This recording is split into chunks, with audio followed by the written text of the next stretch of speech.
प्यारे बच्चों, आज आपका हमारे इस YouTube channel all students study में स्वागत है। आप ध्यान से देखें और पूरी वीडियो देखें ताकि आपको ये जो टॉपिक पढ़ाया जा रहा है ये ठीक प्रकार से समझ में आ जाए। हम आज आपके सामने एक हेडिंग लेकर के पेश हैं, संधि की सरल तरीके से जानकारी। आपको मैं संक्षेप में इसको समझाऊंगा क्योंकि यह उन बच्चों के लिए है जो इन सब हेडिंग का अध्ययन कर चुके हैं, केवल उन्हें समझना हो। आप समझ करके, चूँकि बड़े क्लासों में परिभाषाएं नहीं रटनी होती हैं, समझ करके बता देनी होती है। बच्चे अपने विवेक से डेफिनेशन बता देते हैं। तो आइए हम इसको देखते हैं। संधि, पहली हेडिंग क्या है? संधि। संधि की सरल तरीके से जानकारी। संधि का अर्थ क्या होता है? मेल। वैसे भी आप जानते हैं, दो राजाओं ने संधि कर ली, उन्होंने उससे संधि कर ली, तो आप संधि का भाव जरूर समझते होंगे कि जुड़ना या मिलना। तो इसी से ही बना हुआ है संधि का अर्थ मेल। अब आप देखेंगे संधि की डेफिनेशन। अक्षरों के मेल को ध्यान देंगे। आप इसके पहले वीडियो में ये पढ़े कि शब्दों के मेल, दो या दो से अधिक शब्द मिलते तो समास बनता है। अक्षर का मेल होता है तो क्या बनता है? अक्षरों के मेल से हमारे जो है संधि का निर्माण होता है। इसलिए डेफिनेशन ये बनती है कि अक्षरों के मेल को संधि कहते हैं। ठीक है, डेफिनेशन भी आप याद कर सकते हैं। अब आपको पढ़ना है संधि के प्रकार। संधि के 3 प्रकार होते हैं। कितने प्रकार? 3। कुछ तो आपको तैयार करने पड़ेंगे, जैसे इनके प्रकार स्वर संधि, व्यंजन संधि, विसर्ग संधि। इन सब के बारे में आप डेफिनेशन जानते भी होंगे। स्वरों का स्वरों से मेल होता है तो वहाँ स्वर संधि होती है। जब व्यंजन का व्यंजन से मेल हो तो व्यंजन संधि। विसर्ग का मेल जो होता है वह जो है किसी व्यंजन से हो तो ऐसे में वहाँ व्यंजन संधि का हम जो है अध्ययन करते हैं कि वहाँ पे व्यंजन संधि है। ठीक है, आइए इसकी डिटेल जानकारी आप और क्लासों में ज़रूर पढ़े होंगे और इसके बारे में हम नहीं समझा रहे हैं बहुत ज़्यादा। हम आपको लेकर चलते हैं टॉपिक आपका स्वर संधि। अगला हेडिंग है, देखिए स्वर संधि के भेद। स्वर संधि के 5 भेद होते हैं। पहला दीर्घ संधि, दूसरा गुण संधि, तीसरा वृद्धि, चौथा आपका है यण संधि और पांचवा है अयादि संधि। ये पांचों नाम आपको तैयार करने होंगे। हर एक संधि का एक सूत्र होता है जो आपको अभी हम दिखा रहे हैं। देखिए आपके सामने एक हेडिंग है, यहाँ पर स्वर संधि के भेद। आपको स्वर संधि के भेद के बारे में पढ़ाया गया। अब आपका अगला हेडिंग है दीर्घ संधि। क्या है? दीर्घ संधि के बारे में जानें। इसका सूत्र होता है अक्वः सवर्णे दीर्घ। सूत्र को समझ लीजिए। सूत्र से कह रहा है अक एक प्रत्याहार होता है। जो बच्चे संस्कृत पढ़े होंगे प्रत्याहार की जानकारी रखे होंगे। अक प्रत्याहार है सवर्णे, स माने समान, वर्ण माने अक्षर के आने पर, सवर्णे। देखिए यहाँ पर सप्तमी विभक्ति है। समान वर्ण के आने पर सप्तमी विभक्ति की पहचान में पे पर होती है। दीर्घ माने बड़ा हो जाना। दीर्घ आपके क्या क्या होते हैं आप जानते हैं, आ, बड़ी ई, बड़ा ऊ, बड़ी री, ये सब दीर्घ माने जाते हैं। तो अक प्रत्याहार के अंतर्गत आने वाले वर्ण हमने यहाँ लिख दिया है अ, ई, उ, री, ली। अब इन वर्णों के कुछ नियम हैं, कैसे बदलते हैं। अगर अ के बाद सवर्ण माने समान अक्षर आने पर, अगर अ के साथ इसका समान अक्षर अ या आ है, अगर अ के बाद अ या आ आता है तो दीर्घ। दीर्घ माने क्या बनेगा? आ बनेगा। क्या बनेगा? आ की मात्रा ये है। ठीक है, ऐसे ही ई के बाद यदि ई या बड़ी ई आएगा तो भी क्या बनेगा? दीर्घ, बड़ी ई। ऊ या बड़ा ऊ के बाद यहाँ भी बड़ा ऊ। आप समझ रहे हो। री या री, बड़ी री के बाद बड़ी री। बड़ी री में एक ऐसे और नीचे री की मात्रा निकाल देंगे और इसकी मात्रा ऐसे लगती है। ठीक है, 2 री की मात्रा कर दीजिए, हो गया बड़ी री। ऐसे ही आप इसको तैयार रखेंगे।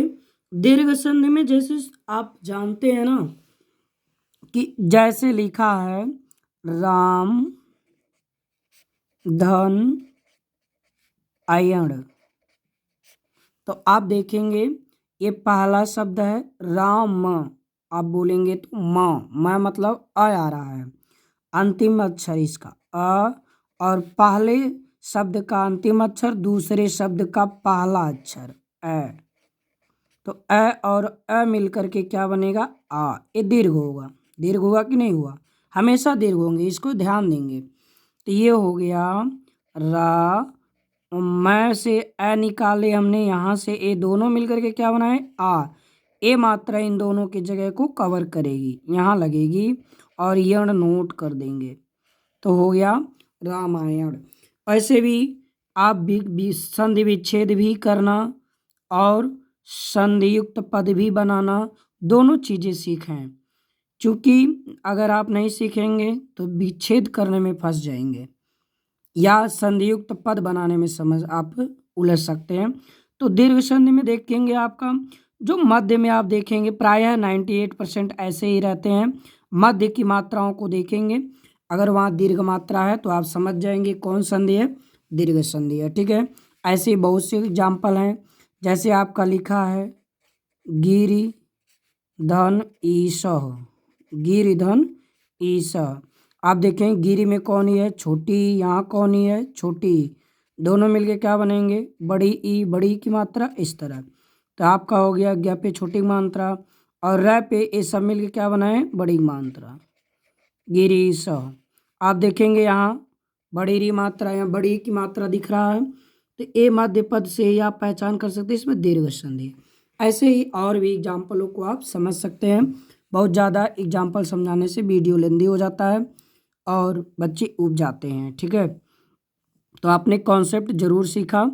ऐसे ही जैसे आपका एक एग्जाम्पल ऊ वाला भी सीख लीजिए, बधूधन उत्सव, तो इसमें देखेंगे ये बड़ा ऊ है और यहाँ छोटा ऊ है, तो दोनों मिल करके क्या बनेंगे, अब दोनों मिल करके बड़ा ऊ बनाएंगे, तो आपका ये हो जाएगा ध पे बड़ा ऊ है भी, फिर भी यहाँ मिला करके लिखेंगे बधूत्सव, ठीक है। ऐसे भी और भी एग्जाम्पल आपके बुकों में होंगे, आप अध्ययन कर सकते हैं।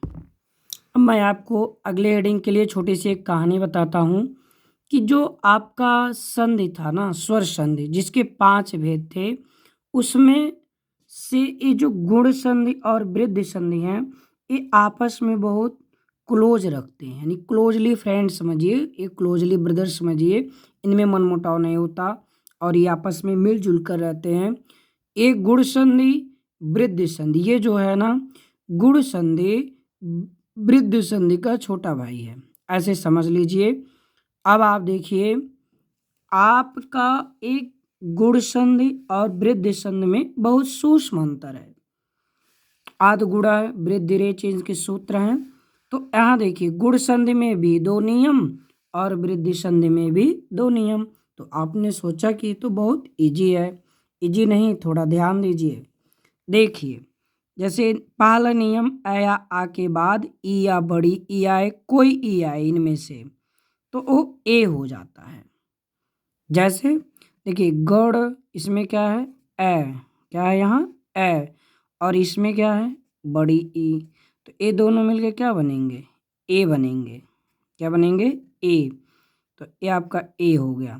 तो अ और ई मिलके ए बनाया, थोड़ा पे ए की मात्रा, तो क्या हो गया गणेश। ऐसे ही आपका गंगाधन उद्गम में देखिए आ आया है, ठीक ना, और यहाँ क्या आया ऊ आया, आ के बाद ऊ या बड़ा ऊ आएगा तो ओ बनेगा, ये 2 नियम हैं।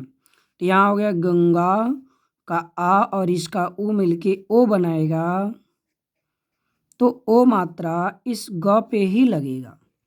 ध्यान देंगे नोट में, जिस अक्षर से पहला स्वर निकाला जाता है उसी पे मात्रा लगती है। हमने यहाँ ग में से निकाला तो ग पे मात्रा लगाया, यहाँ भी ग में से आ निकाला तो ग पे ही ओ की मात्रा लगा दिया। ऐसे ही है जलधनी स, जल से हमने ए निकाला, प्राप्त हुआ ना, यहाँ से बड़ी ई तो ए बनेगा। तो ये जल ए निकाला तो ल पे मात्रा लगा दिया, जलेश हो गया। ऐसे महाधनीश, महा में हमने क्या पाया, आ पाया। यहाँ क्या पाया, बड़ी ई। ये दोनों मिलके क्या बनेंगे, ए। तो ए की मात्रा किस पे लगेगी, यहाँ पर बताइए किस पे लगाएंगे आप ए की मात्रा। तो है से आ, हा से आ निकाले ना, तो यहाँ से लगे महेश। ठीक है। अब आपको एक ट्रिक ध्यान देंगे, गुण संधि में गुण संधि का मतलब एक मात्रा अर्थात लघु। कौन मात्रा, लघु। और वृद्धि माने विकास, डेवलप। इसमें देखिए वृद्धि होगी, इसमें ए है तो इसमें आई रहेगा, इसमें ओ है तो इसमें औ रहेगा। ठीक ना। तो ये देखिए इसका नियम जैसे है ऐसे इसमें भी थोड़ा सा परिवर्तन है। ऐ आ के बाद ए या ऐ आएगा तो ऐ होगा, ऐ आ के बाद ओ या औ आएगा तो औ होगा। ये नियम है, नियम को आपको याद करना पड़ेगा। जैसे आप अपना नाम याद रखते हैं ना, ऐसे नियम को भी याद रखो। ध्यान देना, अपने माता पिता का नाम याद रखते हो, नहीं भूलते हो, ऐसे इसको भी ज़रा सा मेहनत करके याद कर लो। ठीक ना। मम धनेव, तो मम में क्या मिला, ए। यहाँ क्या मिला, ए। तो ए और ए मिलके क्या बनाएंगे, आय बनाएंगे। क्या बनाएंगे, आय। एक बच्चे प्राय गलती करते हैं, ऐ मात्रा है सोचते हैं इसे को झंडी लगा देंगे तो ऐ हो जाएगा, दो झंडी लगाते हैं, गलत होता है। एक झंडी ऐ मात्रा डबल देती है ये। तो मैं से हमने निकाला ना, तो मैं पे हम डबल झंडी लगाएंगे, ममई हो गया। सदा में हमने आ यहाँ से निकाल लिया, द में से निकाला हो, ध्यान देना। ए मिलाएंगे यहाँ तो ये बनेगा ऐ। तो मात्रा किस पे लगेगी, द पे। देखिए सदैव। समय धन औचित्यम, समय से हमने ए निकाला, औचित्यम से हम क्या निकाल लिए, औ। तो ये दोनों मिलके क्या बनेंगे, औ। तो औ की मात्रा किस पे लगेगा, यह पे। देखिए यहाँ ए पे लगा हुआ है, तो यह समय औचित्यम। मुझे आशा है कि आपने ये बड़े ध्यान से देखा होगा और आपको समझ में भी आया होगा। अन्य एग्जाम्पल आप इससे अपने बुकों से इसे संबंधित देख सकते हैं। और ये जो आपका एग्जाम्पल है, संधि है, इसको आप तैयार रखेंगे। 7 ट्रिक में मैंने आपको बताने का प्रयास किया है। इस वीडियो को देखने के लिए आपको धन्यवाद। अब इसको लाइक करें, शेयर करें, ताकि अपना भी ज्ञान बढ़ाएं, औरों का भी ज्ञान बढ़ाएं। धन्यवाद।